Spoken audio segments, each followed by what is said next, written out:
2小时内你能干什么事情？吴凡却能在这时间内将数十亿美刀的物资让它凭空消失。这可不是灵异事件，而是吴凡右手的异空间，把这些物资统统装进异空间。这些物资别说一辈子了，哪怕祖宗18辈都用不完。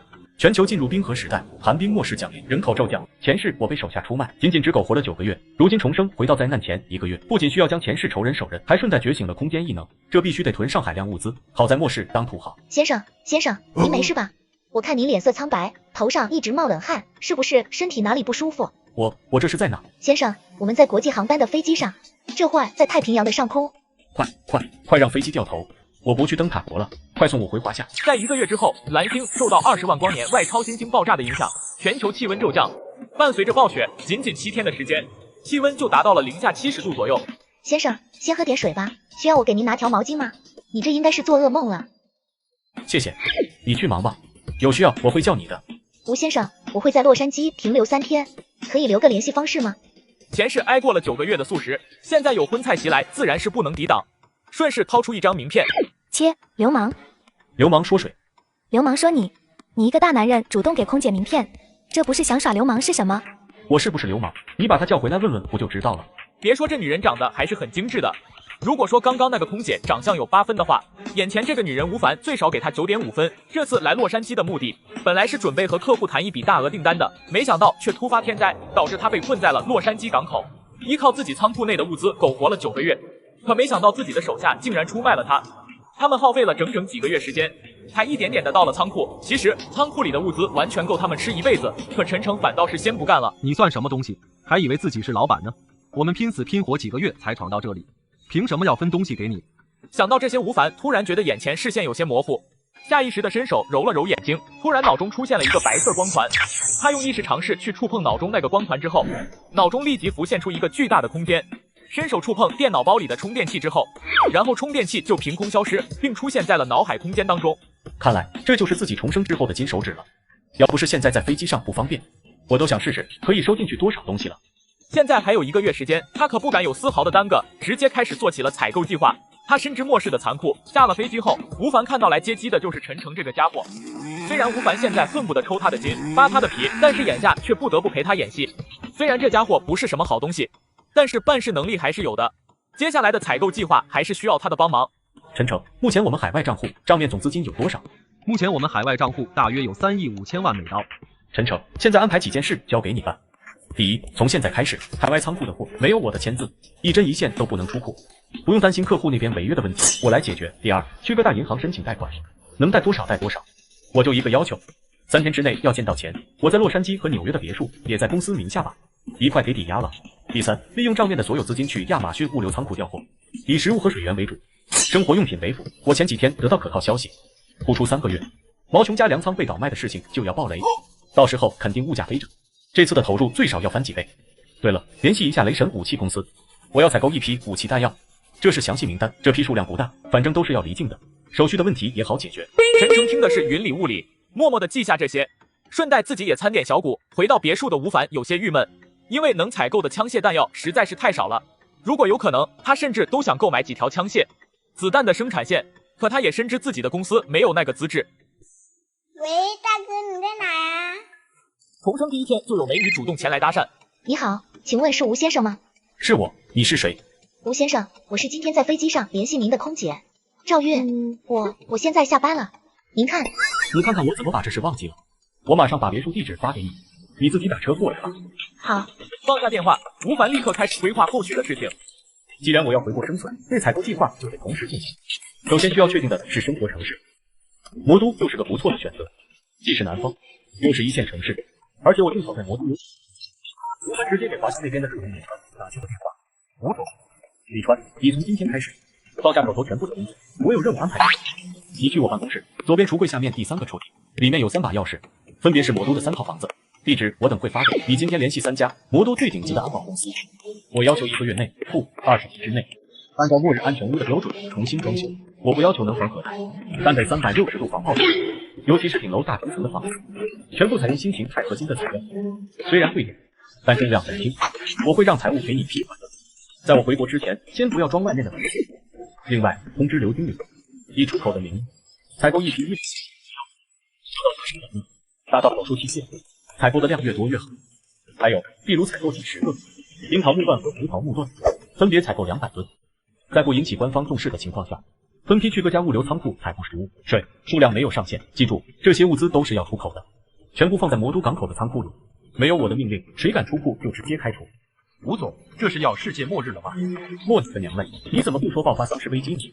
你觉得哪个丧尸挡得住热乎气？这几件事办好，年底100万奖金。不想要这个机会，我可以让别人办。如果我回去发现你没办好，自己准备卷铺盖滚蛋吧。好，有什么问题随时联系我。房子可是自己安身立命之本，交通3夫的道理，吴凡还是明白的，所以找了3家安保公司。之所以没先让他们安外面的门锁，就是怕他们留备用钥匙。但是李川这个知情人，到时候要不要毒掉他们？有了陈诚的经验教训，现在任何人都不能够相信，凡事就往最坏的地方考虑。安排完了国内的采购事宜，吴凡正准备出门，就看到了急急忙忙赶来的赵月。来了，正好一块出去吃个饭吧。赵月跟上，可无奈的找不到车门把手，吴凡只好自己赶来给他开门。吴先生，不好意思啊，我没关系，习惯就好。穿着打扮不错，很漂亮。谢谢。不过你这个发型我不太喜欢。不好意思，那我现在弹回去。不，你误会了。其实我更喜欢双马尾。你是喜欢可爱型的女生吗？倒也不是我喜欢双马尾，只是因为双马尾可以加工资罢了。赵月突然想到了什么，面色瞬间通红了起来。吴凡到了餐厅里面，点起了大餐。前世的9个月顿顿吃着压缩饼干，现在的美味上桌，直接大快朵颐起来。吴先生，您平时就是这么好的胃口吗？也不是，只不过最近胃口比较好，食量大增而已。得，你也别叫我什么吴先生了。好，吴凡。吴凡也毫不含糊的叫来服务员买单走人。到家后就是一顿的狂轰滥炸。结束后，吴凡靠着床头，美美的回味起来。转天一早，吴凡开着一辆车就出门采购物资去了。他来到一家公司，这里可不是百货公司，而是一个地地道道的2手交易公司。小到一砖一瓦，大到飞机坦克，只要你有美刀，就没他不敢倒卖的。嘿，我的朋友，你什么时候来的灯塔国？昨天刚到的。当然，这并不重要。詹姆斯，我今天来找你是给你介绍一笔大订单的，需要的东西都在里面。我觉得你最好不要上传到邮件里。詹姆斯拿起就开始看。大多数都没有问题，不过还是有些东西搞不到的，就比如其中的宇航服，目前现役的就那些 ，NASA 根本不可能会卖的，而且退役的也都在各个博物馆。我想100套南极科考队的专业装备还是没问题的。还有这些能抗住零下70度的专业级防冻液和雪地车、雪地摩托，还有静音发电机。你的客户是要去南极科考吗？没错，我的客户是要组建一个南极科考队，而且其他的物资都是需要运上破冰船送往南极。詹姆斯，半个月之内可以准备好这些物资吗？如果这个时间缩短到7天，我想这笔佣金最少可以提高5个百分点。当然，如果是别人肯定有难度，是你的话，7天之内绝对没有问题。好，那就提前祝我们合作愉快了。下次有这样的生意，一定要联系我，你知道的，我给你的价格一向都是最低的。当然，有需要我一定会找你的。接下来的几天，灯塔国和华夏的物资采购都在如火如荼进行中。吴凡在赵月身上好好享受了2天，他承认赵月确实不错，但他可不想沾个牛皮糖在身边，于是直接给了他一笔非常可观的美刀，将他给打发走了。随后，吴凡便开始像仓鼠搬家一样，从各大超市一皮卡一皮卡的物资往家里，其实就是往异空间里拉。或许是吴凡往家拉物资的动静有点大，被周边几个邻居发现了，然后邻居也开着车去超市大量的囤物资，可他们囤的不是食物，不是水，而是卫生纸。这些东西难道就这么缺吗？在这几天的实践中，吴凡还发现异空间内的时间是静止的，比如今天放进去一杯开水，第2天拿出来，水仍然是滚烫的。于是这几天洛杉矶的各大披萨店、汉堡店、西餐厅都忙得团团转，不知不觉间就到了收物资规定的时间。吴总，目前能调动的货都已经到位了，还有一小部分货物实在是赶不及，但是供货商那边承诺最快下个月就能到位。算了，既然没到，那就等下个月吧。陈诚，给各个部门发邮件通知下，凡是负责仓库的人员，包括安保人员，统一休假3个月，并且是带薪休假。市区的办公单位就不用了，让他们保持日常工作就行。吴总，这仓库里可是有几十亿美刀的物资，如果不安排安保人员，万一失窃了，或者有图谋不轨的人员怎么办？难道我说的话现在不好使了？吴总，可是陈诚，你觉得你想到的，我能想不到？还是说你觉得我会拿自己的身家性命来跟你开玩笑？至于安保问题，你不用管，我已经请了专业的安保公司，在此期间，除了我以外，谁都不能接近仓库，包括你。怎么觉得吴凡今天看自己的眼神不太对劲，难道说自己私家货物的事情被他发现了？是，吴总，我这就去安排。仓库各部门的员工纷纷收到了带薪休假的通知，顿时高兴的手舞足蹈。随着最后一名员工离开仓库，吴凡这才松了口气，直接关掉了所有的监控探头，在空间内掏出一辆电动车，就在仓库内转悠起来。凡是他左手所触碰的货物，全部凭空消失在仓库当中，就连转运货物的叉车他都没有放过。经过2小时的辛勤劳作，才将里面的物资全部收完，随即拨打了一个电话。过来吧。一群穿着军绿色服装，胸前挂着步枪的安保人员过来，带头的男人是名中年男子。Boss， 我们负责的就是这座仓库吗？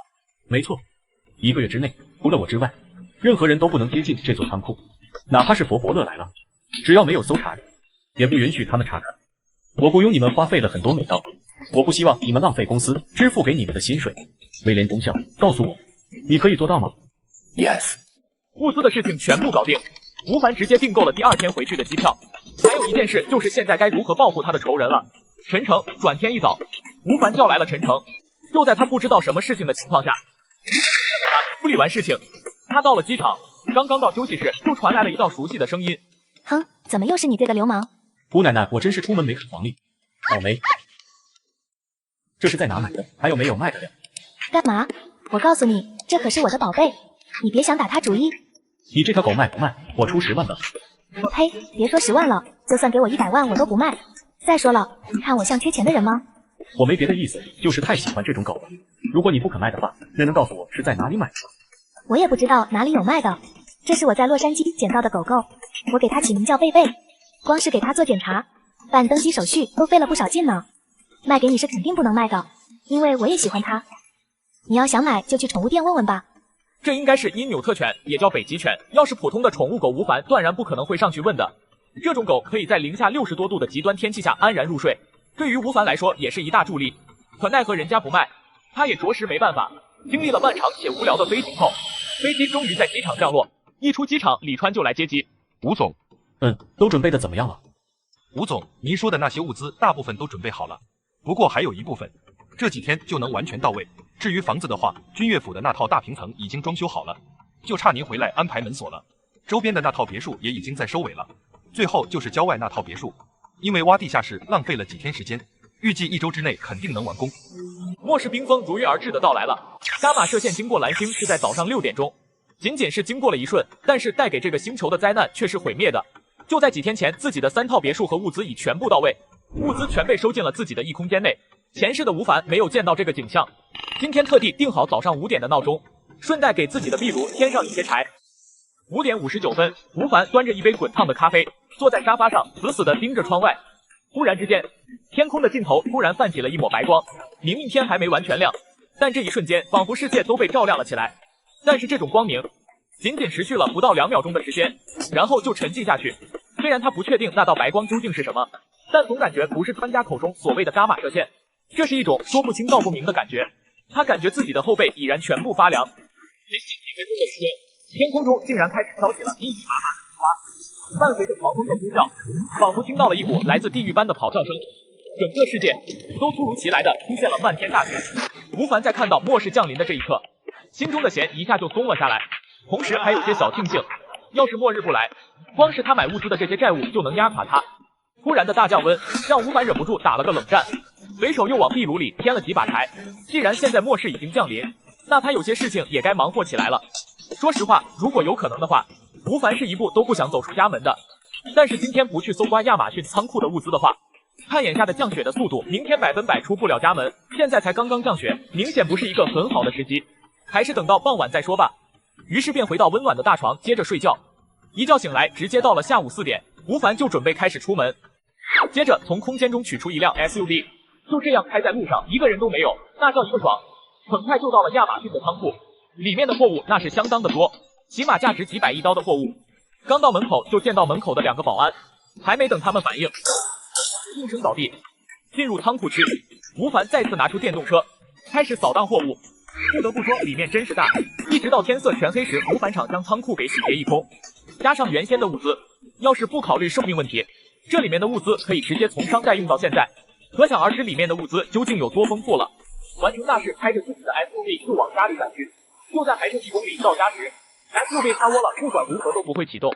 现在外围的温度已达到零下50度，吴凡只好讲过车辆收起徒步往家里赶。1公里的距离，吴凡硬生生的走了半个多小时，回家立马添上一些柴。接下来迎接他的是美好且愉快的生活。吴凡拿起手机开始刷新闻，看着都是些没营养的话，就此放下手机，美美的睡了过去。只许州官放火，不许百姓点灯。居委会的大妈都是如此的脸面吗？第二天的吴凡醒来，就看到手机一直嗡嗡作响，原来是居委会的大妈正在群里扎虎。大家千万不要着急，专家说了，再过2、3天就开始回暖了，你们不要去哄抢物资，没有必要，买了那么多吃不完也是浪费。大家要相信官方，我们居委会也会尽力给大家想办法的，大家要听从指挥，只有服从命令，咱们才能尽快度过这次雪灾，千万不要给官方惹麻烦。这么大的雪，出个门都困难，我们家都没吃的了，不囤点吃的能行吗？就是啊，就算不吃饭，我们不也得买点御寒的衣服吗？这都快零下30度了。专家的话就是放屁，老子经商这么多年，靠的就是不听专家的话。你看财经频道那个谁，要是听他的，老子裤衩都赔光了。你们这是在干嘛？这不是给我们居委会添乱吗？大家都一股脑的出去哄抢物资，只会抬高价格，到时候大家伙都没得吃。我把话放在这，谁要是出去哄抢物资被我发现了，别怪我都给你们记下来，等雪灾过了挨家挨户找你们算账。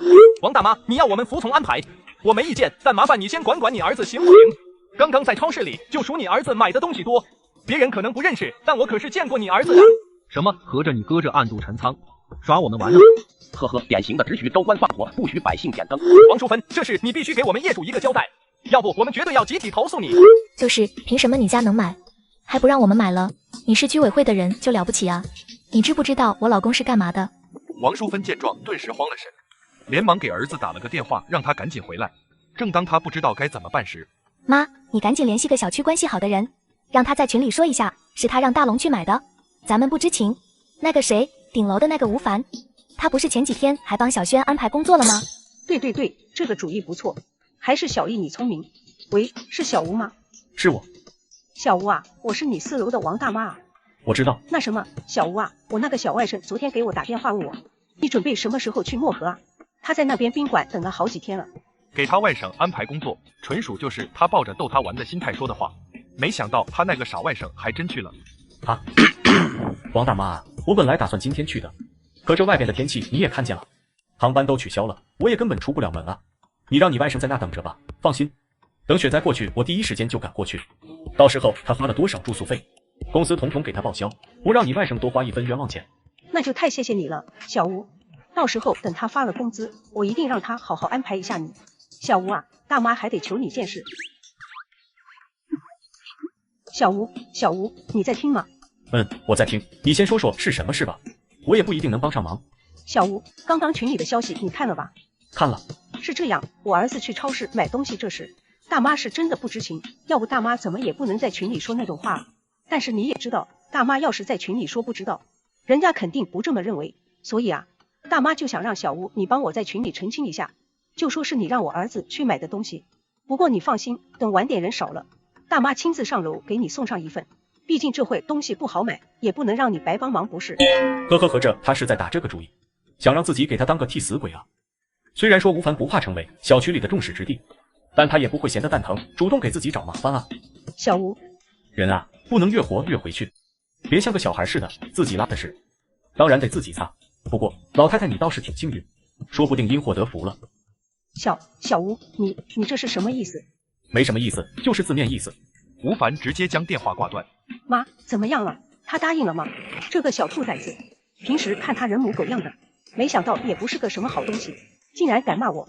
等雪灾过去，看我不找所有的同志收拾他的。妈，咱们不能得罪他啊，现在小轩那边工作的事还得指着他呢。指什么指？没听到他都骂我了吗？给小轩打电话，让他赶紧回来，咱们不指望他了。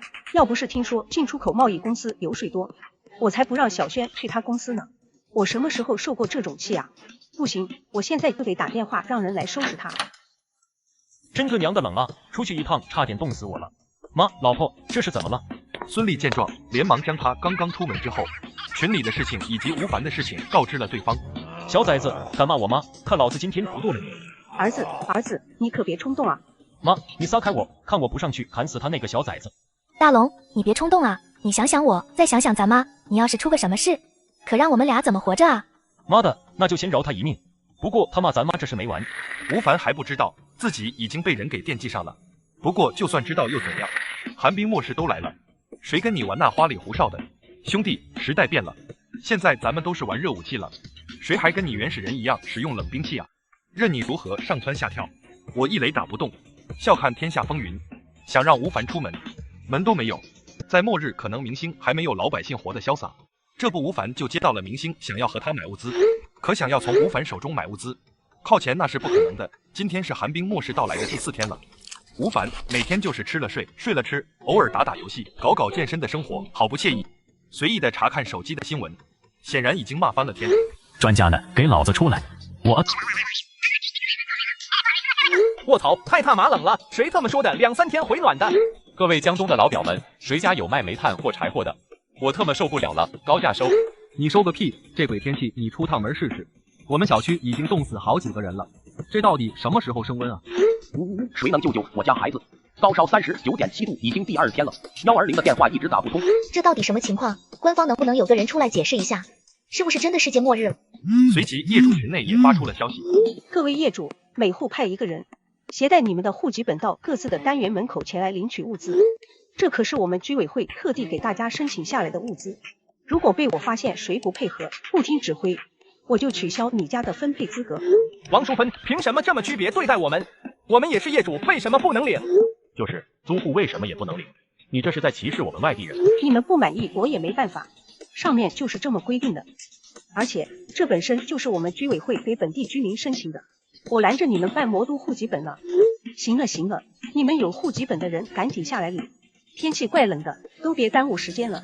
吴凡肯定是不会去领这3瓜俩枣物资的，当然这也正合了王淑芬的心意。多余的物资正好中饱私囊。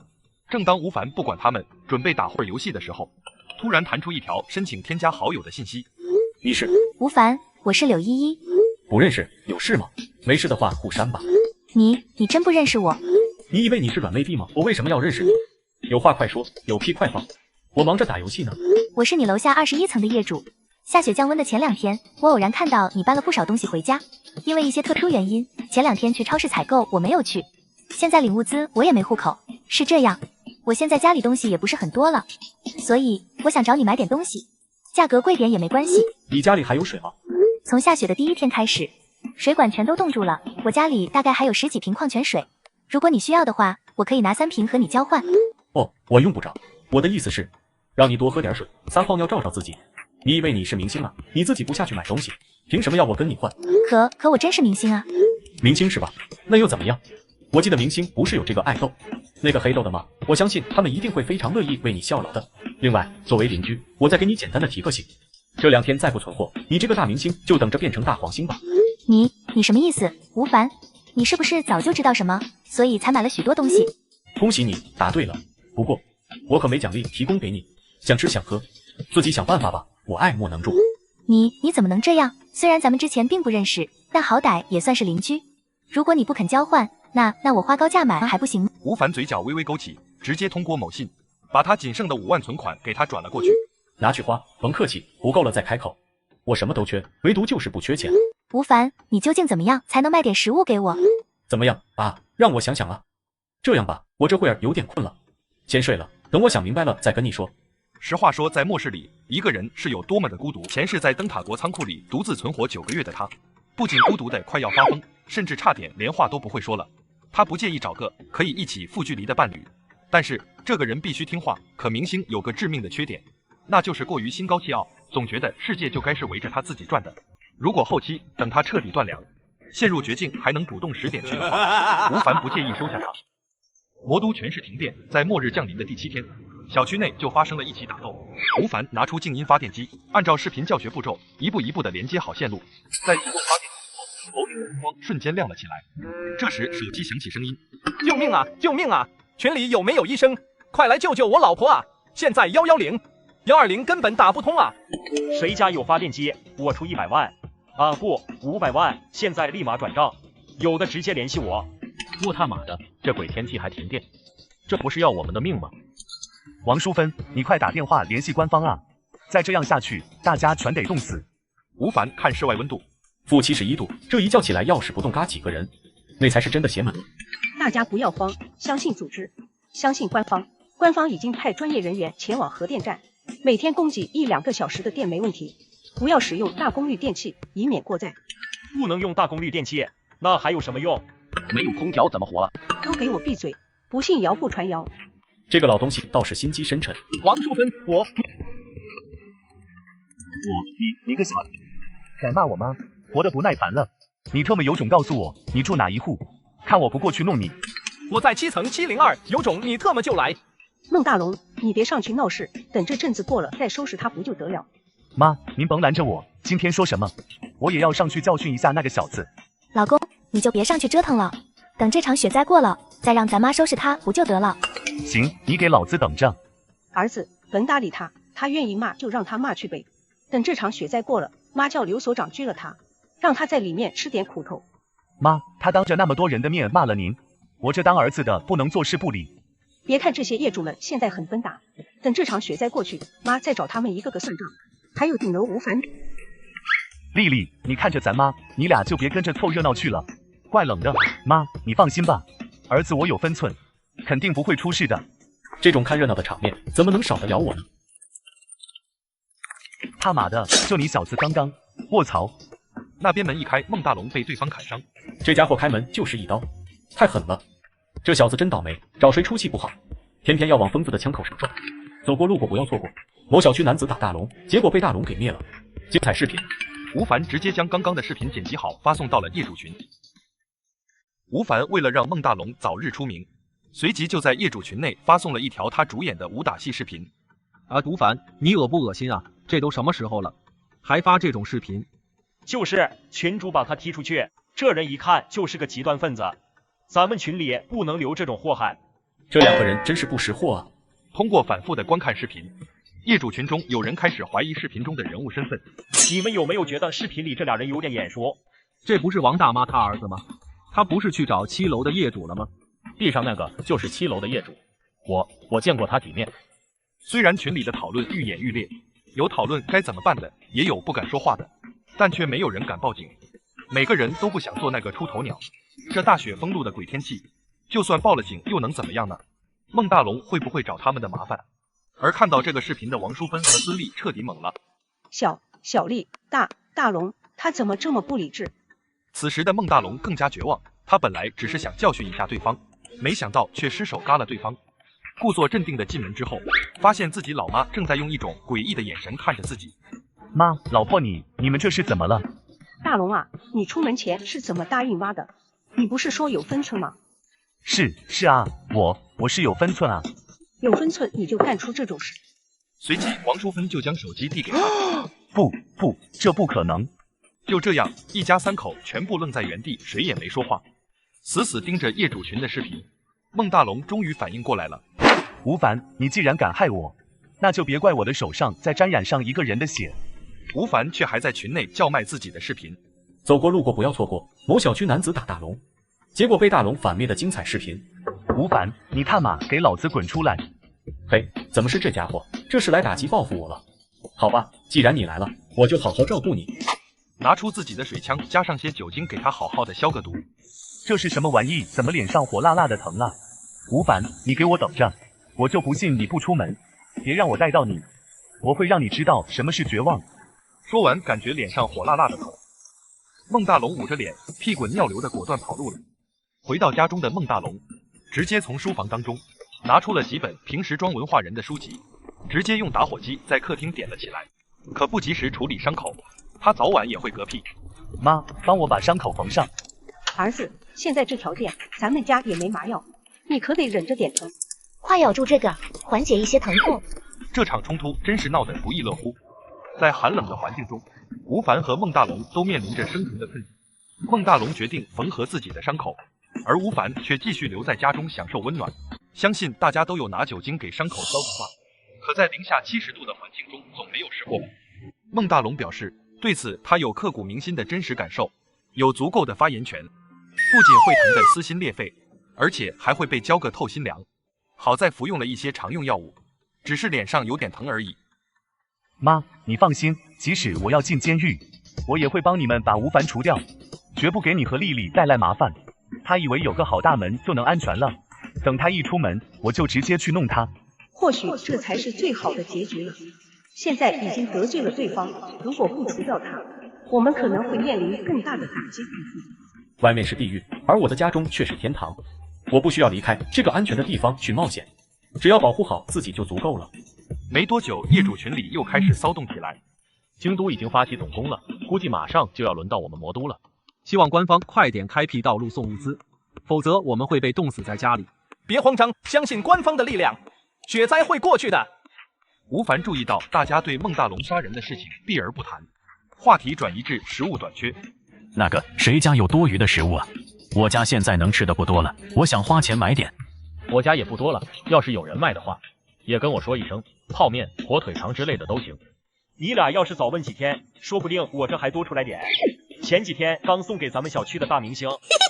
谁呀？不会是2代刘天仙吧？我靠，我可是他的天仙粉啊！真的假的？他住哪一层啊？嘿嘿，你们别问了，人家就在群里。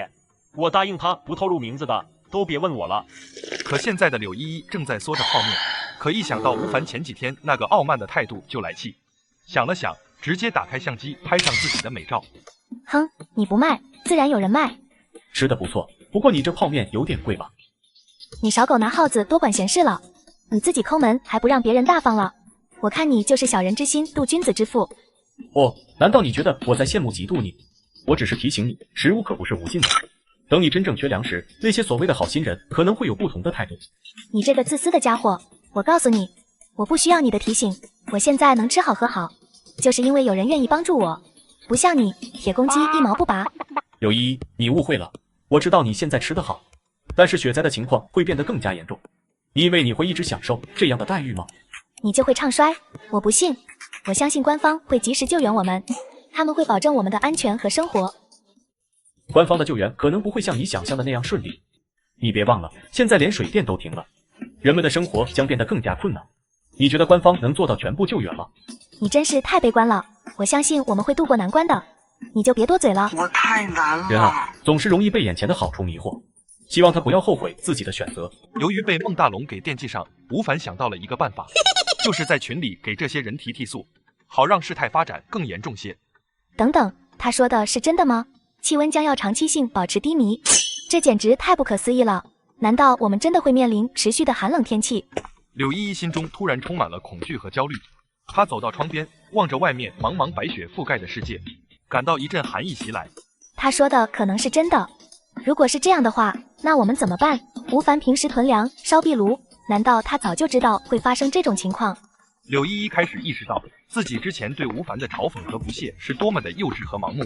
他重新审视吴凡的行为，觉得他的举动似乎都有着深意。难道他是在提醒我们吗？但为什么不直接告诉大家呢？难道是因为害怕被误解和指责？吴凡此时注意到了群里的纷争，孟大龙此刻在群里制造着骚乱。吴凡，你这个混蛋，我会让你付出代价，你等着。吴凡冷笑一声，对孟大龙的威胁毫不在意。他继续观察着群内的争执和争论，心中充满了无奈和无所适从。这些人真是欺软怕硬啊！只有在自己受到威胁时才敢站出来说话，可惜他们不知道真正的危险还没有到来。随即在群里煽风点火起来。各位业主，我要告诉你们一个不幸的消息，据预测，目前的气温将会长期性保持低迷，这可能是一个持续的极端天气事件。吴凡感觉自己的话并未引起业主们的重视，但他并不在意。虽然有人或许不相信，但这是事实。现在每一克食物都将关系到你们未来的命运。我注意到王淑芬在之前的救济粮分配中贪污了很多粮食，现在他们家是食物最充足的家庭。孟大龙，如果你愿意配合，暂时不会有人来抓你，但一旦其他家庭没有食物后，他们可能会向你们家寻求帮助。如果你给了，你的妻子和母亲就会被冻死、饿死；如果不给，你们家将面对的是群起而攻之。吴凡看到王淑芬在群里的咆哮，心中有些得意。就是吴凡，你怎么能这样呢？人家怎么得罪你了？你张口就骂的这么难听，人家男人还在，你就敢这么欺负人家孤儿寡母，那以后还得了？吴凡毫不理会这些出来帮腔的人，接着在群里给他们提速。孟大龙，给你一个小小的建议，反正人也杀了，那就再杀几个，或者逼别人杀几个，让他们跟你成为一根绳上的蚂蚱。退一万步讲，就算以后温度回暖了，法不责众的道理你应该明白吧？另外，其他业主你们也得组织起来。他可是个杀人犯，这大雪封路的日子，万一对你们家起了歹意怎么办？好了，各位业主，言尽于此。接下来祝你们有一个愉快的好日子。说完，直接放下手机去看电影了。末世降临，业主只能在群里解闷。尽管王淑芬和夏玉梅使出挑拨离间，否定吴凡所说的话，但群里的其他人似乎并不相信他们的解释。唯一相信吴凡的人是柳依依，尽管他对吴凡还心存怨恨。各位，吴凡那个王八蛋在胡说八道，你们不要听他的。我身为居委会主任，肯定是要以身作则的，我绝对没有贪污一针一线。吴凡这个小崽子，他就是想挑拨咱们街坊邻居的关系。大家不要慌，不要乱，这场雪灾很快就会过去的，一定要相信我们的官方。不信你们今天晚上可以看新闻，官方很快就派人来魔都给咱们送物资了。没错，吴凡那个小子我见过几次，长得贼眉鼠眼的，一看就不是什么好东西。虽然现在天气很冷，但是大火撑几天就过去了，到时候这种造谣生事的人，咱们一定不能放过他。然而群里除了孟大龙之外，没有人相信王淑芬和夏玉梅的话，大家开始怀疑起王淑芬是否真的贪污，并且开始回想起前几天分配物资时的情况。现在只有柳依依对吴凡的话深信不疑，因为他预测的每一件事情都准确无误。吴凡说的每一件事情都发生了，他肯定有什么办法知道这些事情。他说要长期准备，也许我应该跟着他一起做些防备。在楼里的其他居民纷纷开始意识到吴凡所说的可能是真的，他们开始担心起来，尤其是孟大龙。孟大龙原本对吴凡的话不以为然，但现在却开始怀疑其真实性。这雪还在下，温度也没回暖，怎么办？难道吴凡说的是真的？如果外面真的越来越危险，我媳妇以后会怎样？她可不能被其他男人欺负，就算我进了监狱，她也不能找别的男人。王淑芬告诉孙俪有关上级物资配送的情况，但电话无法接通，让他们感到担忧。打不通，前2天还说等信，现在电话彻底打不通了。难道是上面太忙了，所以没接到您的电话？不可能，不仅单位电话打不通，就连私人电话也没人接，要么就是直接关机。大龙，我们得把食物藏起来，万一出事了可不行。妈，不用藏，有我在，我看谁敢来咱们家。妈，你就放心吧，他们不敢来还好，谁要敢来咱们家要东西，我一定开他。丽丽，就算我以后进了监狱，你也不会找别的男人，对吧？孟大龙，你个没良心的东西，你说什么呢？再说了，你没见外面都成什么样了，你现在就是想进去，估计都没机会。她嫁给孟大龙3年的时间，到现在都没一个孩子，去医院检查过，绝对不是自己的问题，但她为了维护孟大龙的尊严，还是说自己身体有问题。作为一个已婚妇女，谁不想拥有一个自己的孩子？谁想被人说成是不会下蛋的母鸡？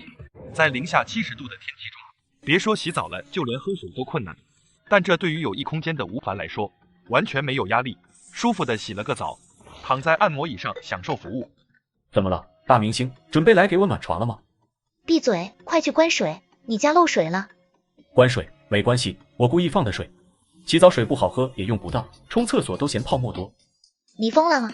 赶紧关水，不然孟大龙可能会找上门来。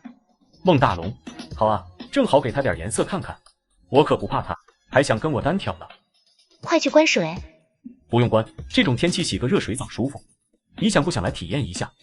你别做梦了，别以为我不知道你在想什么，我告诉你，那是绝对不可能的。行吧，既然你说我做梦，那我就去做梦了。在23度的温暖气候下做梦，真舒服啊。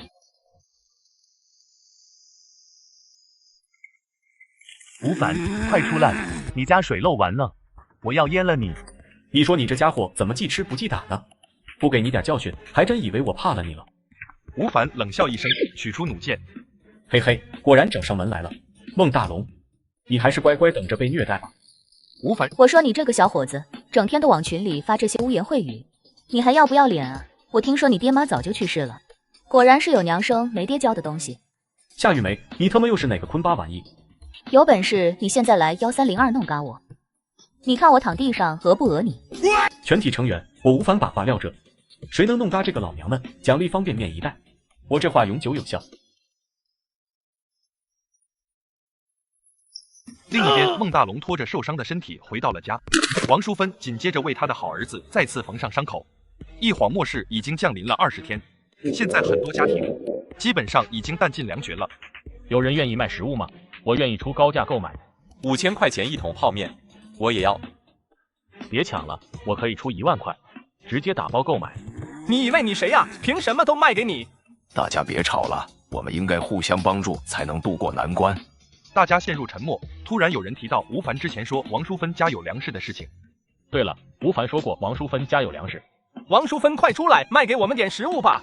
不要胡说，我没有贪污你们的救济粮。你就卖给我们吧，我们愿意付钱。现在我们家也没剩多少食物了，等官方来解决问题吧。看看吧，你们还指望他们有食物？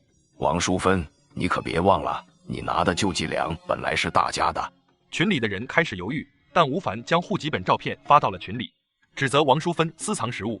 他本是业主，却未收到领取物资的信息。你们还信他？他手上肯定有多余的食物。王淑芬，只要你卖给我，我会保证不举报你们哄抬物价。大家陷入恐慌，但王淑芬以官方和军队正在解决问题来安抚群众。其实，在听到官方的时候，大家都觉得忍一忍，息事宁人。可在吴凡的照片以及证据下，业主们坐不住了。在这个充满了恐惧和谎言的小区里，王淑芬一家被邻居们怀疑贪污救济物资。为了保护自己的生活，他们决定去抢回属于自己的份额。这个该死的吴凡又要害他。照现在自家的存粮，他们一家子还能撑1个月。但是如果食物被人夺走，不仅儿子的伤口养不好，他们一家子也得被饿。鬼知道这天气什么时候能够好转。孟大龙艰难地支撑着身体，用咬牙切齿的语气向王淑芬展示他坚毅的决心。妈，没事，他们谁敢上门，我就他们。这个小区的情况越来越糟糕，气候也没有好转的迹象。王淑芬陷入了思索，面临着重要的决策。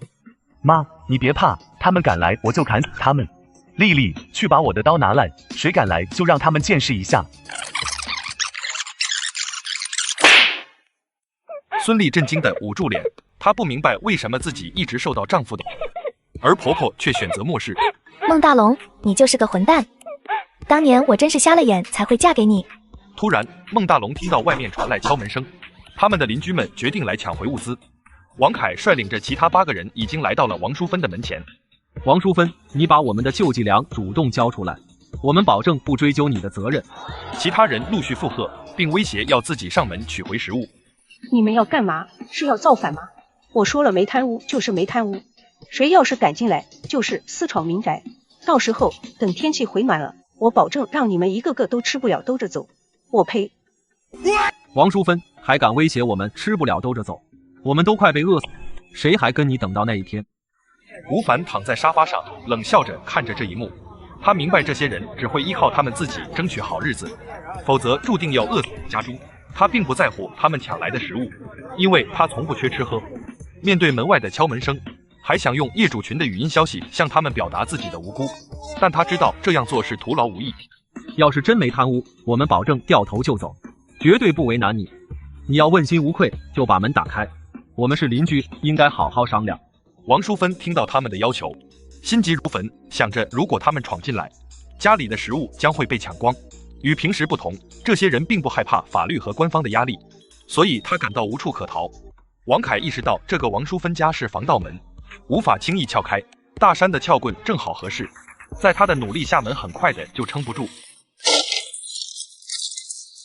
我操！孟大龙刚出来准备砍人，可自己伤势未好，出来就被王凯等人制服了。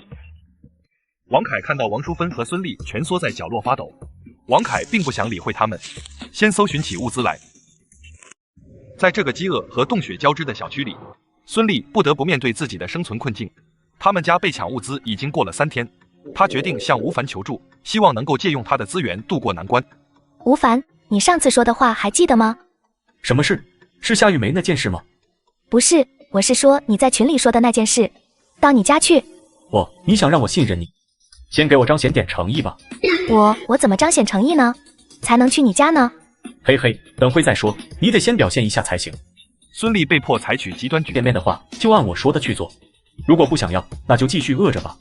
孙俪听到吴凡的回复后，感到震惊和愤怒，她觉得自己已经做到了如此地步，吴凡竟然还拒绝她。她开始怀疑吴凡是否对女人没有兴趣。然而在末世中，他必须做出一个决定。吴凡，我保证会好好伺候你的，洗衣做饭、收拾家务都由我来。看在你诚意满满的份上，我也不能这么无情，对吧？只要能解决夏玉梅，肯定能拿到1箱泡面。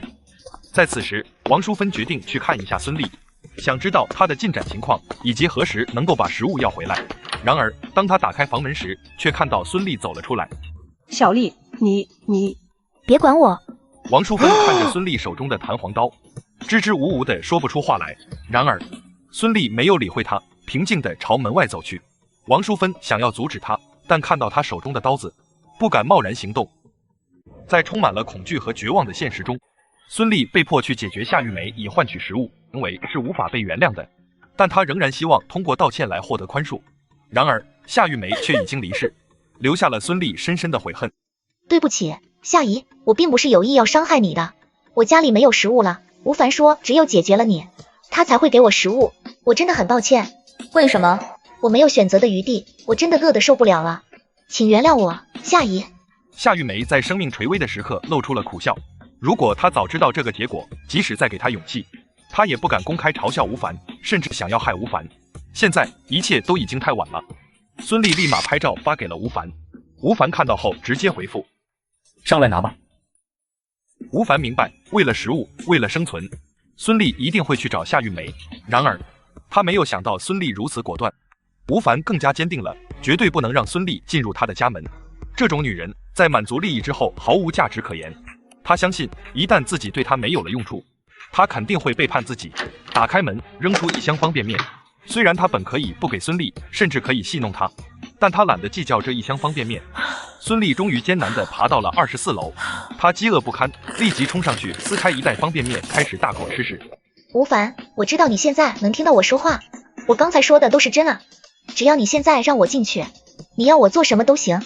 吴凡却懒得理会他。喂，谁？这是吴凡的电话吧？我是范若冰，我们之前2次坐飞机遇到过。什么？你还敢给我打电话？我被你害惨了，不知道吗？我当时也不是有意的，我有些气不过，我向你道歉，请原谅我。那个，你上次说用食物换贝贝的事情，还算不算数？贝贝，那条北极犬，难道现在还活着？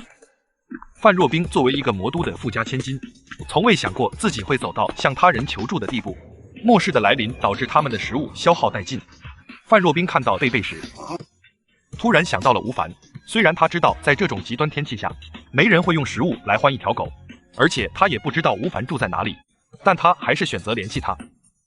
你家住哪里？如果不是在魔都，那我也爱莫能助了。在魔都，我家就在清水湾小区。家在清水湾哪里？给我发过来，具体到门牌号，还有你打算用它换多少食物？妈，他要咱们家的地址，你说他有没有可能是和那些家伙是一伙儿的，来骗我们地址？冰冰，告诉他吧，反正咱们母女2人，没有食物的话，也撑不了几天。我家在清水湾3号楼17层1701号房间，换1个月，不，半个月的食物就行。好，我知道了，等着我。冰冰，先不说对方能不能来我们小区，现在外面这个情况你也看到了，人们都彻底的丧了良心，什么事情都干得出来。到时候咱们见机行事，如果他们起了歹心，妈给你拖住他们，你……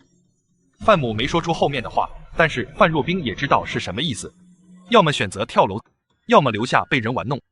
吴凡通过导航查到了清水湾的位置，离他并不远，就研究起路线来。你敢相信吗？在零下70度的天气中，还有人敢出门。虽然吴凡也不想出去，但他知道那条北极犬对他来说非常有价值。现在全世界估计都找不到几只了。如果他不亲自去，那条狗的下场肯定不妙。由于手机无法承受室外的低温，吴凡提前在家里仔细研究了导航路线。正当他在研究地图时，孙俪又开始在门外喊叫：吴凡，姐姐求求你了，就让我进去吧，我现在被冻得浑身打哆嗦，只要你让我进去，我可以干任何事情。吴凡听得快吐了，他走到门前：孙俪，既然我能给你1箱方便面，自然也能收回来。如果你继续在我门口，那1袋方便面都别想吃。孙俪听到吴凡的话愣住了，没想到他真的会这么无情。虽然他原本想再争取一下，但一想到吴凡要收回方便面，他不敢再说什么了。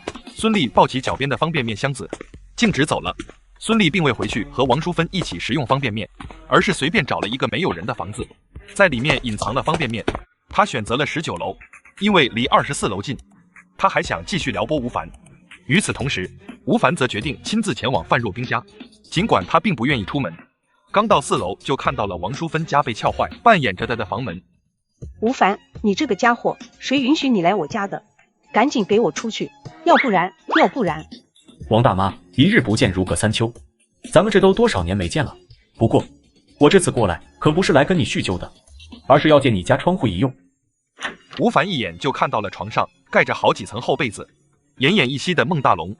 吴凡，你要干嘛？虽然我家大龙得罪了你，但是你要是解决了他，这可是犯法的。吴凡听都懒得听，刚准备一枪解决了孟大龙，看了看孟大龙，又看了看王淑芬，他突然想到了什么。王大妈，你儿媳妇呢？随后头也不回的出去了，取出雪地摩托车，前往范若冰的小区。吴凡本以为几公里的距离很快就能赶到，但没想到在这片白茫茫的世界中，他迷路了，变成了路痴。本想找个高楼住一晚，没想到误打误撞的到了清水湾小区。吴凡终于找到了清水湾小区。范若冰和母亲紧张地注视着外面的雪地摩托靠近，他们不确定是否是吴凡，但是这是他们最后的希望。随着摩托车越来越近，范若冰的眼神中逐渐闪现出希望的光芒。吴凡停下雪地摩托，从摩托上取下一把大背包，里面装满了食物和保暖用品，快速爬上17楼，来到范若冰和母亲所在的门前。范若冰和母亲紧张地躲在卧室内，听着门外的敲门声，他们心生恐惧。冰冰，记住妈妈的话，他们一旦进来，我先去拦住他们。你。与此同时，吴凡小心翼翼地敲门，然而门外没有回应，让吴凡感到不耐烦。他打电话给范若冰，但电话一直无人接听，让他越发怀疑自己被愚弄了。但他听到了犬吠声，意识到对方可能并不知道他到达了。吴凡再次敲门。范若冰，范若冰。冰冰，那是吴凡的声音吗？是他。冰冰，妈先去看看，一旦有什么不对劲，你自己决定吧。你把东西放在门口，然后离开门口，我把贝贝给你送出去。你是谁？范若冰呢？我是冰冰的妈妈。范母解释自己是范若冰的妈妈，但吴凡并不相信，要求范若冰亲自出来证实。虽然范若冰内心犹豫，但还是走到门口确认了母亲的身份。范若冰请求吴凡将东西放在门口，他会把贝贝送出去。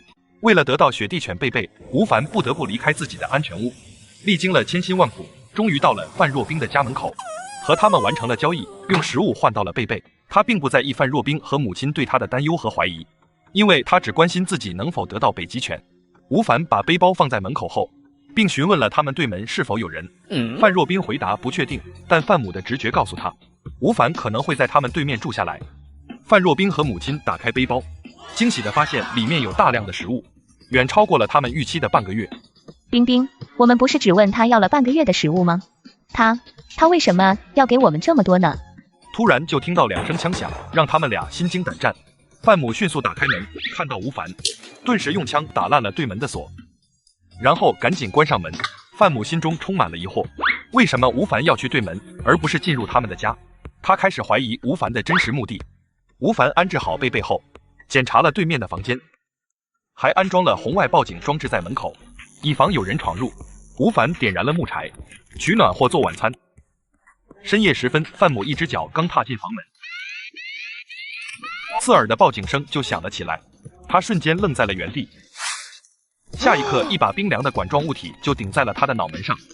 别开枪，误会。说吧，来找我做什么？可以让我进去说吗？我现在有点冷。进来吧。说吧，你想要什么？我想要你带我和冰冰离开这里，只要你答应不碰冰冰，无论你要我怎么样，我都不会拒绝你。那你觉得，就目前这个环境来说，食物代表着什么呢？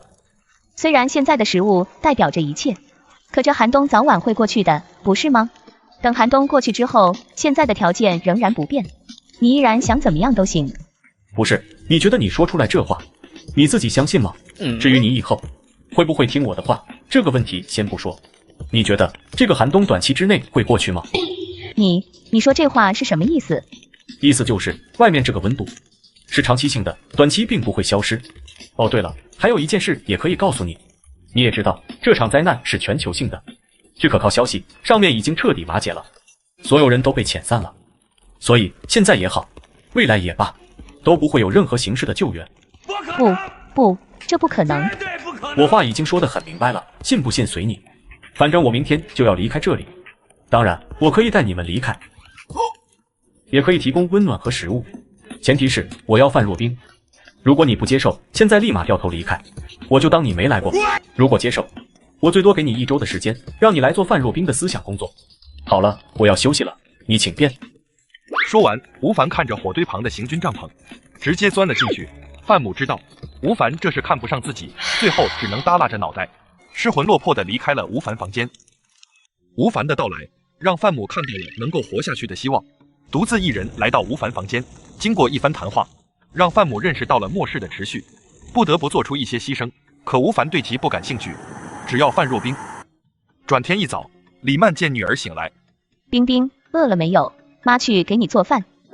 不用了，我现在还不饿。那好吧，我们聊聊。冰冰，假如，我是说假如，这个世界以后将要长期保持这个温度，你觉得我们会怎么样呢？没有食物的话，我们早晚活不下去。冰冰，那你想活下去吗？你问这件事干嘛？冰冰，我在问你话呢，回答我，你想活下去吗？当然想了，我觉得应该没人会不想活吧。如果现在有一个机会能让你和我，咱们俩都活下去，但是你可能会受到一些不公平的待遇，那你还愿意吗？好了，这事回头再说，先起床出来吃早餐吧。两人一出来就闻到了久违的火锅香味，一下就让他们的肚子咕咕叫。起来了，先过来坐吧，火锅马上就开了。吴凡，你这是哪里来的火锅？这些啊，算了，先容我卖个关子，等到了我家，你们就知道了。关于自己有异空间的事情，吴凡也不打算给他们隐瞒，毕竟以后都是自己人嘛，只要自己有着足够的食物，就不怕二女背叛自己。吴凡，谁让你进来我家的？赶紧从我们家里出去，我们不欢迎你。还有什么你家？我范若冰就是恶嘎冻嘎，都不要跟你回家。冰冰，不许没礼貌，吴凡是我邀请进来的，难道你也想连妈妈一块赶出去吗？妈，你吴凡并不在意范若冰的不悦。吴凡，你这个臭流氓，快松开你的脏手！脏手？那我就让你看看什么才叫脏手。吴凡，你这个流氓，我要灭了你！吴凡，要不然让我去劝劝冰冰吧，毕竟总这样也不是一回事，你说对吧？这也好。冰冰，你跟妈妈来一趟卧室，好吗？范若冰看了看李曼恳求的眼神，又看了看一脸得意的吴凡，只能不甘地叹了口气，耷拉着脑袋跟着李曼回去了卧室。吴凡不知道李曼是怎么做到的，但是现在的范若冰显然老实了很多，坐在椅子上犹如一个乖乖女。对了，吴凡，家里那些棉被、衣服，我们该怎么带走呢？你就开过来一辆雪地摩托，应该载不了这么多东西吧？家里的东西都不用带，我那里什么都不缺。哦，对了，如果有什么对你们来说特别的纪念品，你可以收拾出来交给我，我有办法带走。家里倒是没有什么特殊纪念品，不过想到那些保暖衣物不能带走，李曼还是有些心疼的。对了，你们这栋楼有没有女医生？我也不太清楚，平时我们都是住在清水湾的别墅，这个房子很少过来的。不过，要医生做什么？难道是预防生病吗？的确是有这个想法，最好是找个妇产科女大夫。这下正在吃饭的范若冰脸色瞬间涨红了起来，肯定是为了预防她以后怀孕生孩子，没有专业的医生。三人吃完火锅，这才下楼一起上了雪地摩托。吴凡的幸福生活就要开始了。哦，对了，还有一只贝贝。三人一狗在暴雪中艰难前进。历时2天，吴凡说服了范母，他现在带着一狗2人赶回自己的安全屋。另一边，在君悦府中，王淑芬发现儿媳妇孙俪失踪后，开始在群里大肆宣泄自己的怒火和担忧。她对于孙俪的失踪原因心存疑虑，不确定是被人绑架还是主动离开。但她决定为了找到孙俪，向群里发布警告，并威胁要报警抓人。你们这群王八蛋，到底是谁拐跑了我儿媳妇？赶紧放她回来！你们这是绑架！如果还不放她回来，等天气暖和了，我要报警把你们都给抓起来！不是吧？大伙儿没东西吃，都快嘎了，谁嫌的蛋疼？绑你儿媳妇干嘛？王淑芳看到群里的回复，想到了一个人，那就是王凯。他对王凯怀有更深的仇恨。他认为王凯不仅打伤了他儿子，还抢走了他们的食物，现在又绑架了儿媳妇。他发誓要让王凯付出代价，直接在群里开骂。王凯，你这个生孩子没皮 X 的王八蛋，不仅打断我儿子的腿，还抢我们家的食物，现在又拐走我儿媳妇。与此同时，王凯正在与小区一名女业主共进晚餐。这位女高管在末世来临之前是一位成功的商业精英，他们的行为引起了周围人的议论和质疑。王哥，王淑芬那个老女人在群里骂你呢。王淑芬那个老东西骂我干什么？难道还是为了他儿子那事？王淑芬说你绑架了他儿媳妇。你说什么？孙俪被人绑架了？王哥，要不要我们下去收拾王淑芬一顿？这个老娘们骂你骂得这么难听，兄弟几个下去给你出口气。王淑芬那里倒是无所谓，让她自己慢慢叫吧。现在主要还是找到孙俪，她现在要么是投靠了别的男人。常在河边走，哪有不湿鞋？王淑芳终于体会到了末世的残酷。儿子在床上躺着奄奄一息，儿媳妇找食物却迟迟不归。王淑芳懊悔自己以前的作为。儿子，你快醒醒！大龙，快醒醒啊！你千万不要睡啊！与此同时，回到君悦府的吴凡带着李曼和范若冰母女俩到了王淑芳家。吴凡，你家就住在这里吗？没错，别看这里只是个小区，但我家里可是别有洞天的。现在全世界都这样了，你家里还能强到哪里去？难不成是孙悟空的水帘洞啊？冰冰，忘了你是怎么答应妈妈的吗？不许和吴凡犟嘴。哼！如果我家里就是水帘洞的话，那今天晚上咱俩就研究研究孙悟空那些猴子猴孙是怎么造出来的，怎么样？好啊。吴凡，你怎么还活着？不会说话就别说话，没人把你当哑巴。吴凡，大妈错了，之前不该骂你的，现在大龙他快不行了，大妈求求你救救大龙吧，大妈在这给你磕头了。之前你儿子天天去我家叫嚣的时候，你怎么不来求我呢？助纣为虐的是你，现在儿子快嘎了，过来求情的也是你，早干嘛去了？吴凡，你个王八蛋，我都磕头道歉了，你还要怎么样？我会不会遭报应还不知道，但是我知道你的报应来了。没办法，末世就是这样，我不杀他，他以后就要害我。李曼和范若冰很快也反应过来，他们知道吴凡说的是对的，毕竟末世的残酷他们还是有见识过。三人很快的就到了吴凡家门口。吴凡弟弟，你出门怎么都不跟姐姐说一声呢？孙俪，你来我家门口干什么？吴凡，他们是谁？关你屁事，有事赶紧说，没事快滚，别耽误老子回家。吴凡弟弟，有人要抓走我啊！你就带姐姐进你家门吧，只有进了你家门，他们那些人才能找不到我。虽然我不知道你和吴凡是什么关系，但是他既然不喜欢你，那你就不要再继续纠缠他了。对啊，你没听到吴凡都叫你滚了吗？还不赶紧滚！打开房门之后，吴凡直接带着二人走了进去，还不等孙俪开口求情，砰的一声，房门关闭的声音响起。孙俪一脸颓废的在发呆，眼睛目视着楼道前方，不知道在想些什么。哇！吴凡，你家为什么有壁炉？欢迎二位来到我的私人天堂，接下来等待你们的将是幸福美满的好生活。话不多说，你们俩先去洗个澡吧，如果水不够了记得喊我。哦对了，洗漱用品一应俱全，睡衣全在架子上，你们进去就能看到了。妈妈，你说咱们才刚到吴凡家里，为什么就准备好热水了呀？还有，我刚刚大概看了看他家，虽然面积不小，但是好像并没有多少东西。我们会不会是上当了？妈也不太清楚，或许他把东西放到其他地方了吧。妈妈，你放心吧，那个流氓可是向我保证了，虽然他家里有热水澡，但这里又不是水帘洞，我肯定不会让他占便宜的。与此同时，吴凡正在客厅沙发上看着手机，现在他终于明白孙俪为什么要找上门了。看了群聊的信息，一切都明白了。他帮得了孙俪一时，但却帮不了他一世。这是范家母女洗好澡出来了，我也去洗个澡，桌子上准备好饭了，你俩不用等我，先吃饭吧。牛排、蔬菜沙拉、果盘、红酒。妈妈，这……冰冰，不管哪来的，我们先吃饭吧。好。李曼和范若冰吃饭的速度很快，但是吴凡洗澡的速度更快。怎么样，还符合你们的胃口吗？非常好吃，谢谢你，吴凡。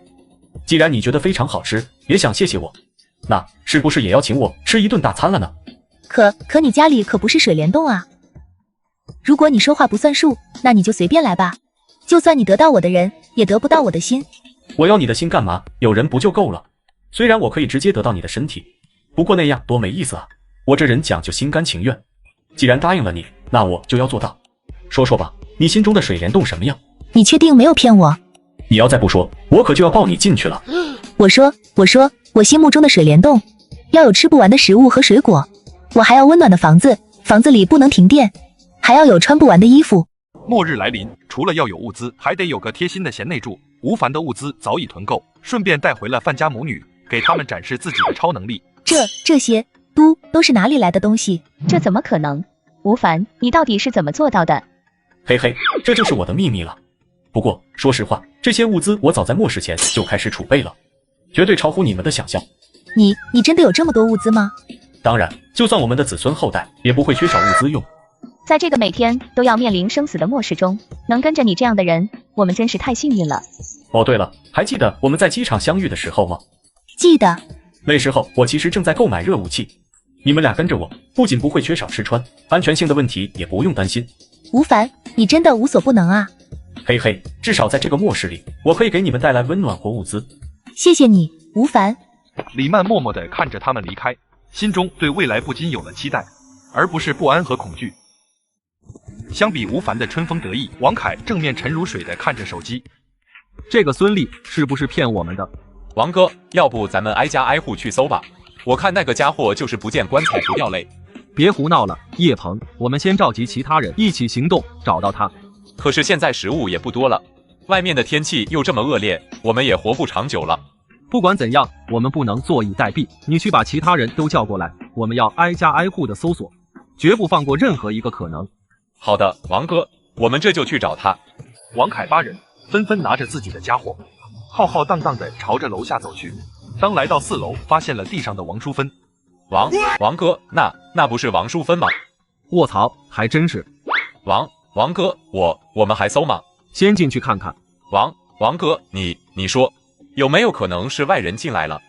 外面这种鬼天气，谁敢出去？如果能在外面待着，谁肯来咱们这个破地方？那也不对啊，如果不是外人进来的话，咱们这栋楼有人家里藏着枪，又怎么可能这么长时间没动静呢？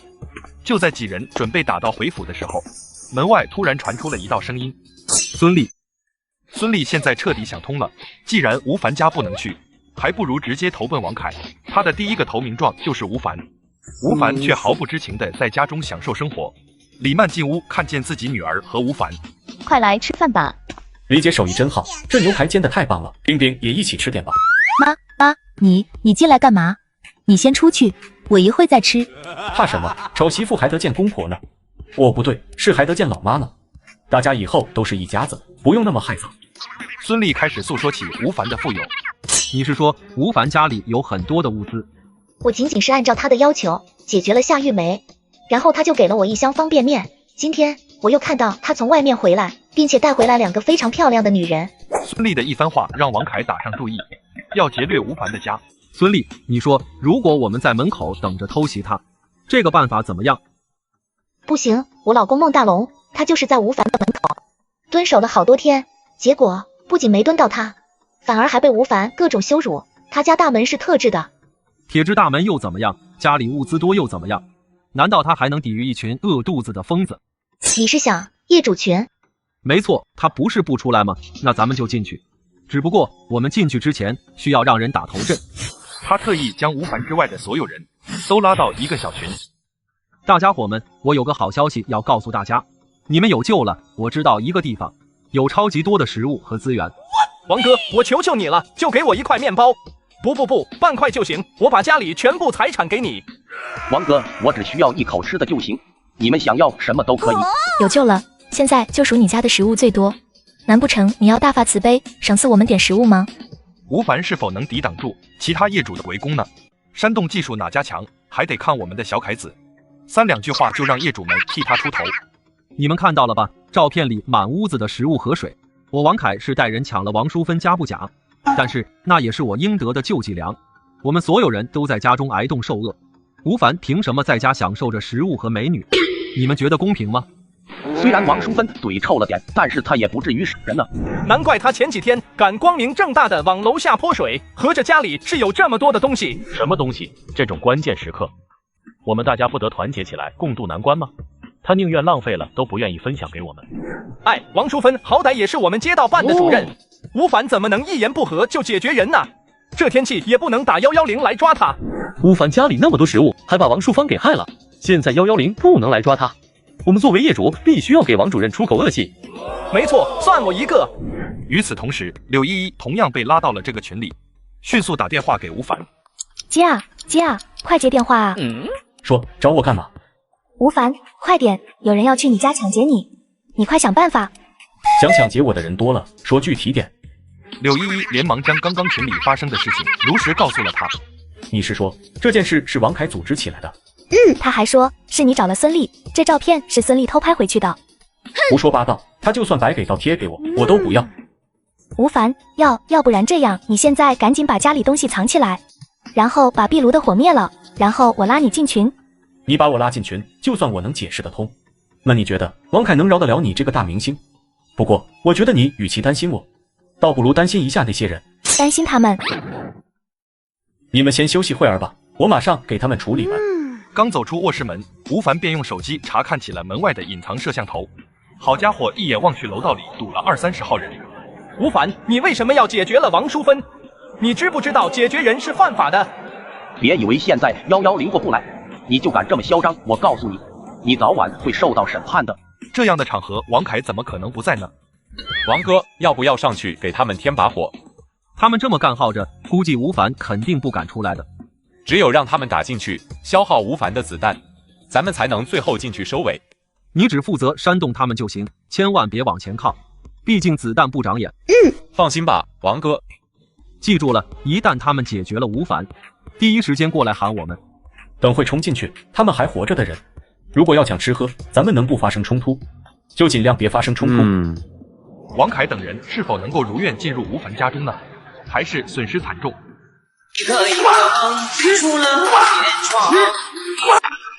王凯煽动业主准备找吴凡麻烦，没想到他的门如此坚硬，众人愤怒地站在吴凡的家门前。吴凡这个小混蛋，现在铁了心不想搭理我们了。虽然110现在赶不过来，但作为街坊邻居，我们不能纵容他违法犯罪的行为。既然吴凡不肯束手就擒，那我们只能打进去，亲自把他绑起来，等交给官方审判。没错，进去抓他，让我拿大锤砸他的门。这是怎么回事？这扇门竟然无法被我们的力量破坏。其他人开始震惊，另一名男人走上前来，让我试试。这门怎么可能这么坚固？众人陷入震惊，忽然听到一声轻微的击啊！我的胳膊，我的胳膊！有人在射箭，众人慌乱起来，四处逃窜。众人惊恐地逃离现场，只剩下几个男人留在原地。吴凡冷静地观察着局势，拿出手机，打开在业主群内发布几条信息。第一，王凯发的图片是假的。第二，我家里是有食物不假，但是没那么多。第三，那个被插胳膊的小伙儿，等你嘎了之后，记得让人把箭矢给我还回来，要不然别怪我不客气。第二天一早，吴凡刚睁开眼睛，伸手把手机拿过来，查看了一眼门口的监控，发现外面早已空空如也。呵呵，清理过道他能理解，但是将大锤也给拿走，那就其心可诛了。看来还是有人贼心不死啊！我脸上有什么东西吗？为什么要这么看着我？因为好舒服呀。这句话听得吴凡云里雾里，下一句话就让他意识到自己是想多了。这些天来，我和妈妈在家里，每天早上都是被冻醒的，从来没感受过这么温暖，而且晚上睡觉都是提心吊胆的，手机都不敢开声音，生怕被外人发现了我们。这是我最近睡得最香的一个觉，谢谢你，吴凡。哦，那早餐应该已经做好了，我们先起床吃饭吧。另一边的王凯正一脸阴沉地坐在餐桌上。王哥，进军他走了。我昨天不是都特意提醒他了，要离房门远一点吗？还能被射到胳膊，废物。王哥，那我们要不要听吴凡的，将拔出来的箭矢给他送上去？送上去干嘛？让他继续嘲笑我们吗？他一个不敢出门的废物，怕他干什么？还有，昨天那群人怎么样了？有没有继续折腾？没有，昨天他们下楼过来闹事，王哥，你灭了一个人之后，他们就再也没敢过来折腾。不过他们走后就起了内讧，听说好几家还有余粮的都被抢了。昨天晚上接连跳了好几个。孙俪，给我滚过来！好的，王凯老公，怎么了？你昨天不是说吴凡家大门是铁做的吗？那件事到底是怎么回事？我也不知道怎么回事啊。之前孟大龙去他家门口，好像也是隔着房门，从里面喷出来好多酒精。他那个大门肯定有机关。对，就是这样。机关如果真是这样，一切都说得通了。至于箭矢，我并不担心，但是手枪的威胁才是最大的问题。我有一个主意，我们可以试试。什么主意？王凯的主意是否能撼动吴凡的钛合金大门，还是另有主意？吴凡家大门破不开，王凯在下打起了地板。其他人还在为温饱挣扎，我却能过上这样的生活，真是幸福啊！吴凡，你真是太厉害了，我们能过上这样的生活，全靠你这个神秘的空间和储备的物资。我看看新闻，这都降温多少天了，为什么新闻还能刷呢？难道这些新闻软件服务器一直都没有关机吗？妈也不知道，不过大部分软件都不能用了，还能用的就这么几个了。为什么要关机？现在部分核电站还可以工作，肯定要优先供给这些平台了。可惜他们都低估这场灾难的持续性，早晚都会停电的。吴凡，那你觉得这场低温要持续多久呢？呵呵，只要我们不出门，他们就奈何不了我们。这场低温持续多久，谁知道呢？又来了。吴凡，他们又来找麻烦了吗？别怕，他们敢上来找我麻烦，我就让他们有来无回。王凯带领一群人正在楼下制造噪音，企图偷袭吴凡，但是吴凡岿然不动，他已经做好了准备。嘿嘿，他们正在打洞呢，他们想上来偷袭我，可他们低估了我的防御措施。王凯，换首好听点的音乐。王哥，吴凡要你换首好听的音乐。什么？我听不清楚，声音大点。我说吴凡他叫你换首好听的音乐。我他妈不是说了吗？只要不是吴凡跑下来，就别搭理他。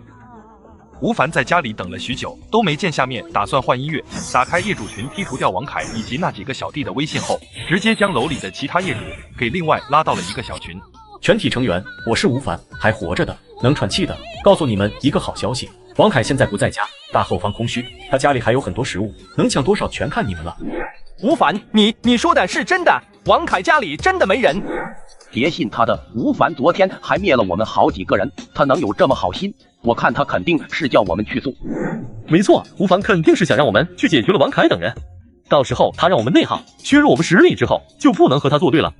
我是22层的业主，我看见王凯他们上楼了，现在楼上有很大的动静，他们一直都没下去。我18楼也能听到楼上隐约传来的动静。不管了，反正也要恶嘎了，我特么亲自去看看不就知道了。你小子别想着吃独食，我也去看看。反正机会给他们了，如果有人还不懂得珍惜，那早点恶嘎也能为别人节省份粮食。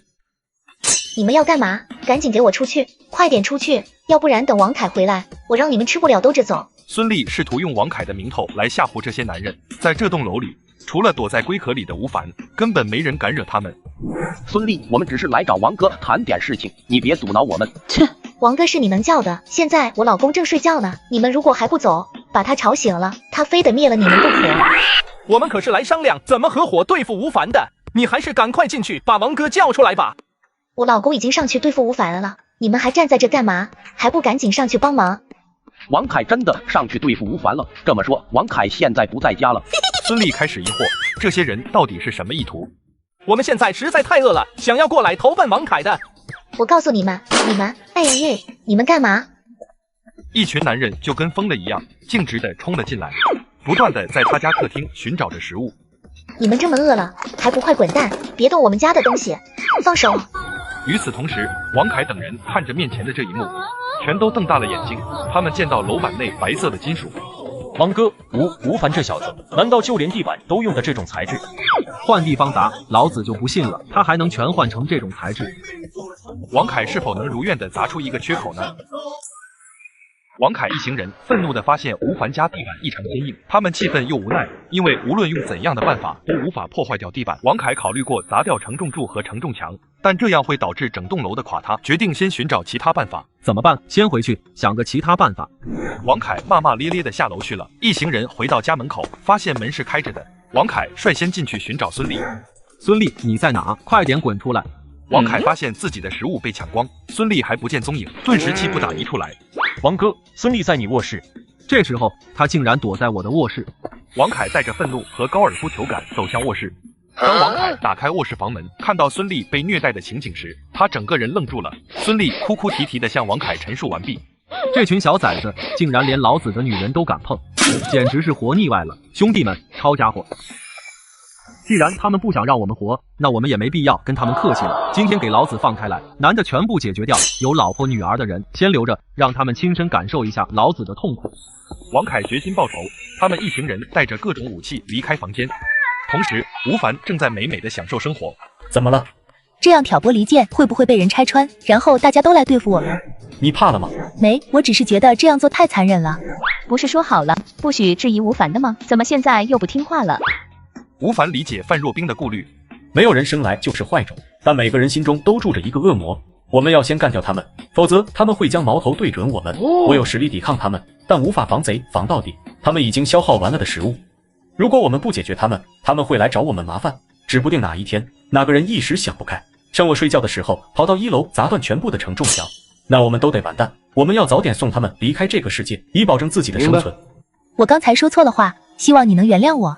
就在吴凡贪图享乐的同时，这栋楼里发生了一场惨绝人寰的大事件。王凯带着众多小弟从底层开始，挨家挨户的砸门，并进行入室犯罪。男人被打嘎，女人更是惨不忍睹。整栋楼里传来怒骂声、惨叫声和大笑声，让所有的人都慌了。没办法，谁让楼上24层还有个杀神，我们也不敢上去啊！所有人只能拥挤在一间房子内抱团取暖，手持武器，警惕地盯着门口的方向。各位，难道我们就要躲在这里等嘎吗？我们有10几个人，王凯他们只有7、8个人，只要我们团结起来，他们绝对不敢打上门。是啊，我们这么多人怕什么？应该是王凯他们怕我们才对啊！反正该干的不该干的我们都干了。王凯他们已经疯了，如果束手就擒，就只能等嘎。你们有老婆孩子的，让他们在屋里待着，我们在客厅等着王凯。只要谁敢下来，就砍一个。好，跟他们拼了，拼了！众人充满信心地走出房间，准备与王凯一决雌雄。与此同时，王凯和小弟们商量着反埋伏的计划。今天咱们先不上去了，我在这看着，你们几个去楼下把那些被嘎了的拉上来，只要给他们靠近吴凡的机会，就能乱刀砍嘎他。孙俪心生失望，再见了，这个肮脏的世界。孙俪踩在窗台上，张开双臂面对着白茫茫的世界。吴凡看着手机上的消息，突然觉得有些好笑。末日为了一口吃的，真是什么都干得出来，连自己的女人都不放过。今天我们拉回来不少人吧？王哥，要不要下去将孙俪他们给带回来？不用，咱们还是先解决掉楼上的吧。哥几个辛苦下，将这些家具全部给堵在楼道里面。他们在楼上能躲一时，我就不信能躲一世。王凯他们这是想要彻底堵住我们的活路，我们不能就这样坐以待毙啊！没有吃的，我们还能熬几天，但是不能去楼下挖雪，没有水喝，我们3天都活不下去。我们直接抄家伙，趁他们堵住楼道之前，跟他们拼了！你们听我说，我们可以和楼上的吴凡谈判，他肯定准备充分，我们可以要求他提供武器。我宁愿下去和王凯他们拼了，也不想上去连吴凡面都没见到，就被一箭给射嘎。是啊，人家根本不搭理我们，何来的谈判呢？走，我带你们看个好东西。你们看，咱们刚进来我就发现了这个问题，这肯定是王凯他们砸的，只不过最终奈何不了而放弃了。虽然我们拿钛合金没办法，但是我们可以砸墙啊！只要我们把承重墙和承重柱砸断，管他什么钛合金，都得彻底完蛋。王凯堵住我们的生路，如果不能下楼，我们早晚得嘎。但是我们嘎之前，可以让整栋楼给我们陪葬。吴凡手上肯定不止1把弩，我们可以以此为要挟，让他吐出几把弩。对啊，我们可以拿弩箭解决王凯，然后利用这个事情要挟吴凡，让他分享食物。光脚的人不怕穿鞋的，他们决定不再被动等待，而是采取行动，寻求自己的出路。随后，吴凡就收到了他们的谈判信息。吴凡看着手机上的消息，突然觉得有些好笑。王凯他们都没敢这么威胁自己，也不知道楼下这些人哪里来的胆子。吴凡，是出什么事了吗？没事，楼下有几只老鼠在乱窜，我出门去清理一下。吴凡的目的的确是让他们自相残杀，但是这不代表对方就可以威胁自己。如果他们悄悄砸了承重墙和承重柱，后果不堪设想。吴凡，注意安全啊！吴凡向李曼和范若冰投去一个放心的眼神，准备下楼一次性解决问题。此时的21楼，柳依依正拿着菜刀紧张地盯着自家大门。如果再不向吴凡求救，我就没有机会了。他们快要闯入家门了。而现在就有几个男人手持着家伙事来到了他家门口。柳依依拿出手机拨通了吴凡的电话，但一直没有人接听。吴凡，你在哪里？快接电话啊！也不知道他们那边怎么样了。要是吴凡不同意，难道咱们就真的要和他拼了？你特娘的就不能声音小点啊！万一被他们给发现，到时候咱们一口吃的都捞不上。其实昨天我就发现了，这家虽然有被人撬过门的痕迹，但是显然没有撬开。这特娘的，别人又不是傻子，这破门人家没撬开，说明里面肯定没什么有价值的东西呗。反正我们来都来了，就撬门进去看看呗。柳依依听着自家房门传来的撬门声，心里十分的焦急，疯狂的在给吴凡打着电话，眼看门就要坚持不住时，楼上突然传出了一阵巨大的声响，吓了柳依依一跳，菜刀随即掉在地板上，她惊恐地望着大门的方向。男人哪有不喜欢美女的？你看吴凡放着家里的2大美女不管，还要出来。吴凡下楼后就扔了几个手雷到人群聚集的房间内，进去查看，顺便全解决了，确定没有活人之后，他这才关门离去。吴凡走到楼梯口，听到21楼传来女人的尖叫声和男人的兴奋叫喊声，他意识到是柳依依所住的楼层，于是决定去看看发生了什么事情。这是哪儿传来的声音？好像是21楼。谁敢进来？别怪我拿菜刀砍你们！老子做梦都没想到，这里还藏着一个大明星。我好喜欢你的戏啊！赶紧开门给我签名。你们这样拍门不累吗？开个门而已，何必这么麻烦呢？吴凡，你来干什么？当然是来干你们了。为什么？为什么？吴凡解决掉几人后，准备转身就走。吴凡，我家里没有食物了，你可以卖给我一些吗？我可以找你换的。我现在算是你的救命恩人了吧？是的。那你就是这么隔着大门跟你的救命恩人说你想要换食物？柳依依试图让吴凡进入房间，但吴凡早已离开。吴凡来到12层后，看着已经被杂物堵满的楼道，心中暗叹自己还是来晚了一步。挥手间，吴凡便将这些杂物统统给收进了空间里面，小心翼翼地朝着楼下走去。等坚持完这几天，我们抢了吴凡后，就再也不用受这种苦了。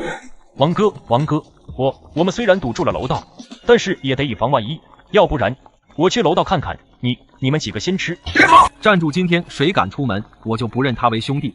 我知道你们现在接受不了，但是你们逃得了一时，逃得了一世吗？如果不吃的话，恐怕还没等到他们下楼，我们就先嘎了。有哥几个正吃着呢。王凯看到吴凡，瞬间就意识到了不对劲，他绝对不会认为吴凡是下来找自己讲和的。好，其他小弟们也几个人倒地，真他妈恶心。吴凡嘲笑王凯的举动，他来到王凯的房门前，手雷也无法扔进去，于是他选择用矿泉水将门缝隙处结冰上冻。吴凡，前面的事情都是误会，咱们有事好商量，我求你了，我知道错了。教唆别人去我家抢劫是误会，在我家楼下砸天花板也是误会。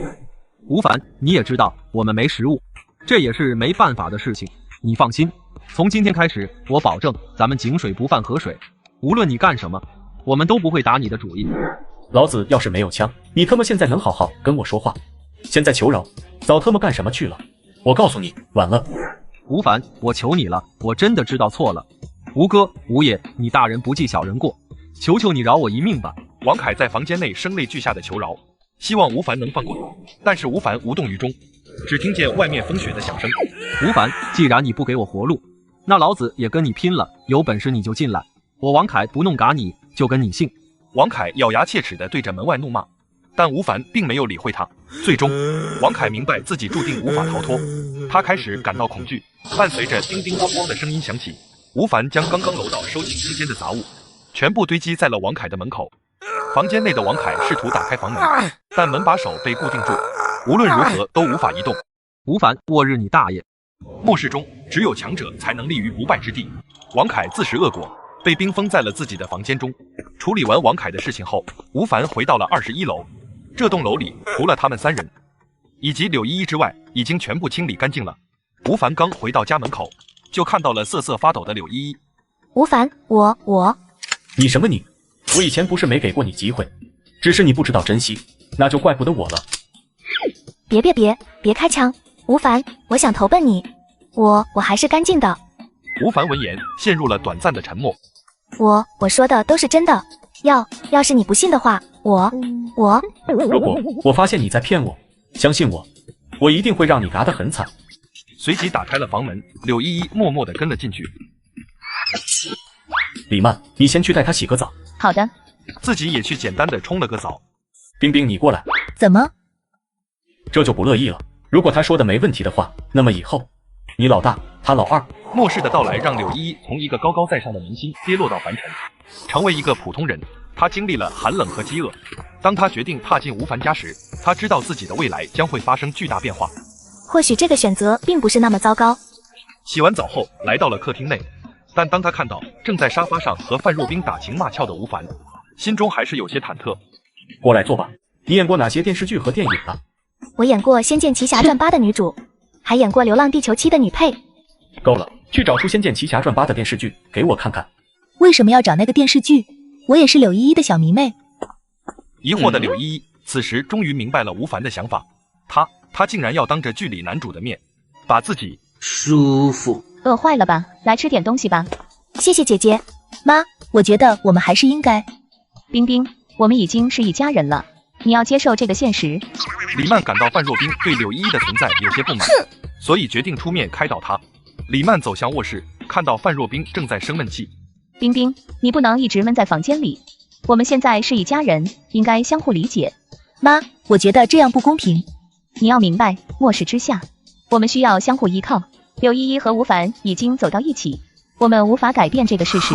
妈，我知道了。李曼身为过来人，心态自然要好上不少。与其让柳依依和冰冰为了吴凡而产生别扭，倒不如大大方方的一家人在末世过好小日子。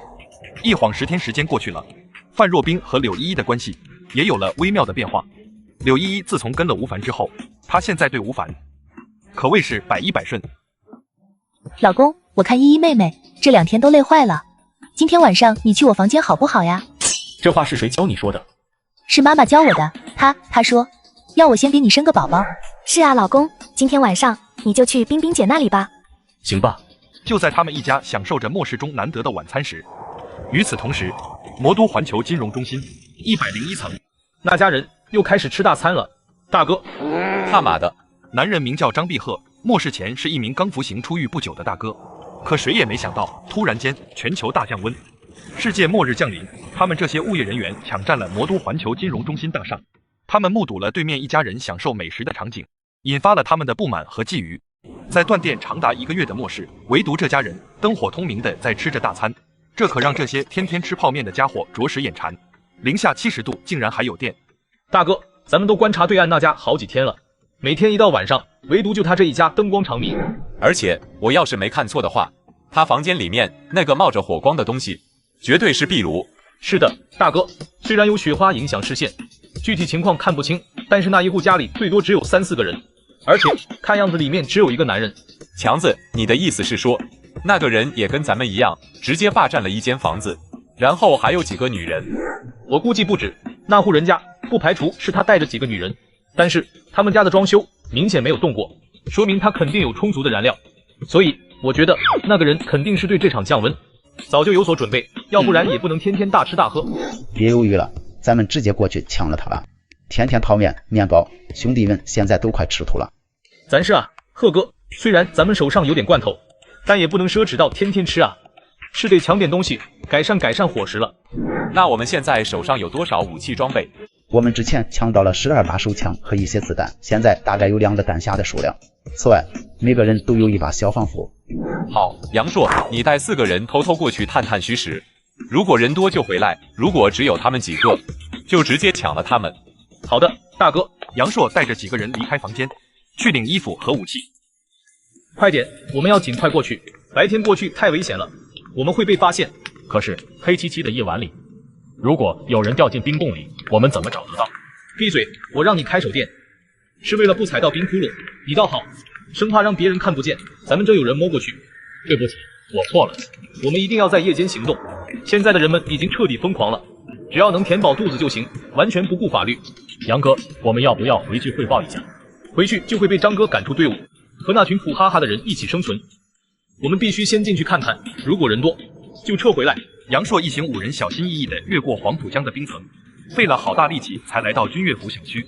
他们关闭手电筒，悄悄朝着灯光所在的吴凡家方向摸去。他们进入孟大龙家，然后搜查其他楼层，但却没有找到任何人。杨哥，楼上传来动静，好像有人在砸东西。我们上去看看。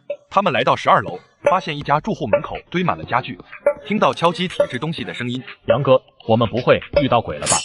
胡说，明明是有人在砸东西。他们感到惊讶，如果有人被堵在房间里，那么是谁这么残忍？房间内的敲击声对于我们来说只是个插曲，不管里面关的是谁，都与我们无关。我们的目的是打探一下顶楼的住户。真他妈邪门，这整栋楼居然一个活人都没有。怎么样，楼上有几户？他家的门能撬开吗？杨哥，你磨叽什么？赶紧说。杨哥，楼上只有他一家人，但是以我开锁的经验告诉我，这把锁非常特殊，根本打不开。什么？你竟然打不开？